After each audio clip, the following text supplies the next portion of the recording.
Hey everybody, I am back from another quick little trip to the tropics. I'm basically allergic to cold weather mentally, and sometimes if a big special comes up, it's easy for us because we work for ourselves to go, oh, let's jump on it, get a dog sitter, and go down to Mexico for a few days. So that's what we did. And one of the things I noticed while I was down there, because I don't really drink anymore, it just doesn't make me feel well. I can have a couple, but it really is starting to be off. So I thought on this trip, like, you know what, I'm probably going to end up losing some weight because I knew that this resort had a great gym. And basically all I do is drink water, go to the gym, lay on the beach, especially in Mexico because we've been over a dozen times, and in the Mayan Riviera region at least around 9 times, maybe 8. And so I just thought, oh yeah, I'm gonna, I know the food at this resort is really good. They actually know what vegans are. They have tofu. They have a lot of fresh vegetables. And because of the lettuce recall here lately, we weren't getting a lot of great fresh veggies. And I thought, geez, yeah, I'm gonna actually tone up on this trip. Tone up.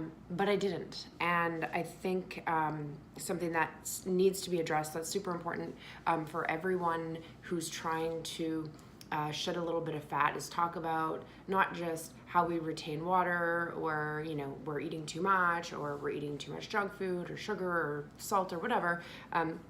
It's more about understanding the need for a caloric deficit in order to lose fat while you're training and still being healthy. So a caloric deficit doesn't mean you have to be negative in your total amount of calories for the day, at 0 calories or something like that. It just needs to be basically that the amount of calories you need to maintain your current condition, say they're 2,000, you need to have a deficit of less than 2,000, so 1,900, 1,800, 1,700, whatever, in order to start creating weight change in your body. And so a person will have their maintenance calories, they'll have their gaining calories if they're looking to put on mass, or they'll have their fat loss calories. And all of that's impacted by how much exercise you do as well. So it's not just going, well, I'm currently super active and I'm going to drop my calories by 200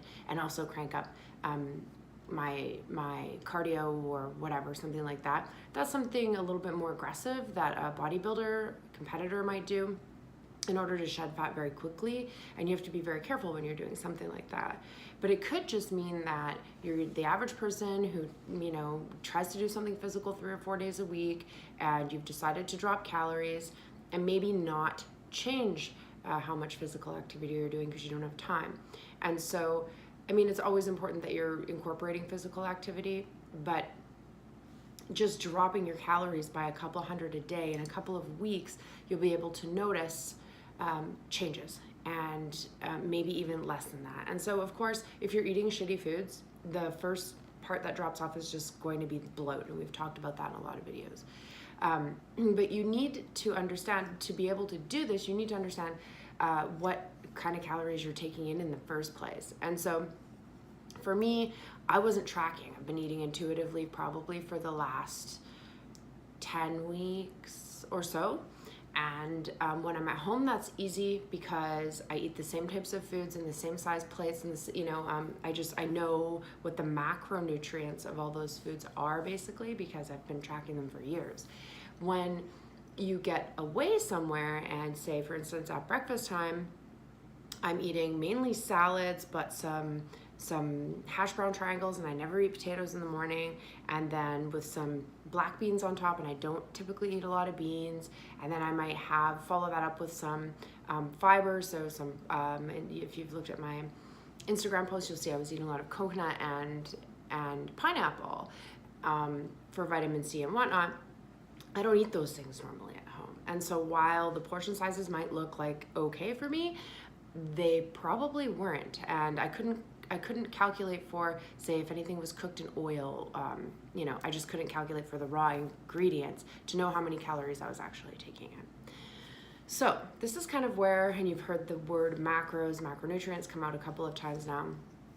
This is where calculating not only your calories, but your macronutrient intake becomes important. And a lot of people don't want to have to count calories, and I don't necessarily think people should be counting calories or obsessing over them all the time, but getting to know how much you're eating, and at least for a short term, calculating your calories and your intake will allow you to understand what your baseline is, meaning where you're at right now. So for me, the last 6 days, I was probably definitely high carb, definitely higher fat, definitely lower protein, because my options were beans and tofu, and I didn't want to overdo it on the beans because they bloat me, which was a problem there, and also they're high in carbohydrates, and I'm surviving off of carbohydrates anyway. So really, I had no idea. And in order to get that baseline, for the most part, if you're using raw ingredients, you're gonna need a food scale. But in order to make life less painful, what you want to do is at least have an app like MyFitnessPal. There's a few other ones, and I've talked about them before, where you can start to record what you're eating to understand where you're at, to understand if you've been sitting at the same weight for months and you want that to change, whether you want to gain mass or shed fat. You need to understand what you're eating currently in order to make alterations to change your body composition. And so that's what you'll hear it called IIFYM, if it fits your macros, macronutrients. Macronutrients are just your proteins, your carbs, and your fats. So I'm going to suggest you head over to my YouTube channel, and on my YouTube channel, under my playlist,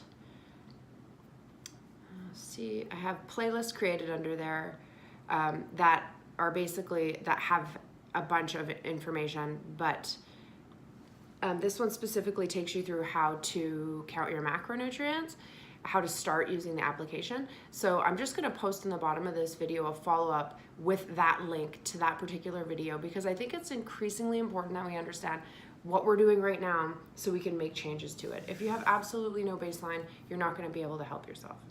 So I didn't shred the way I thought I would on vacation, but it's because I wasn't watching what I was eating.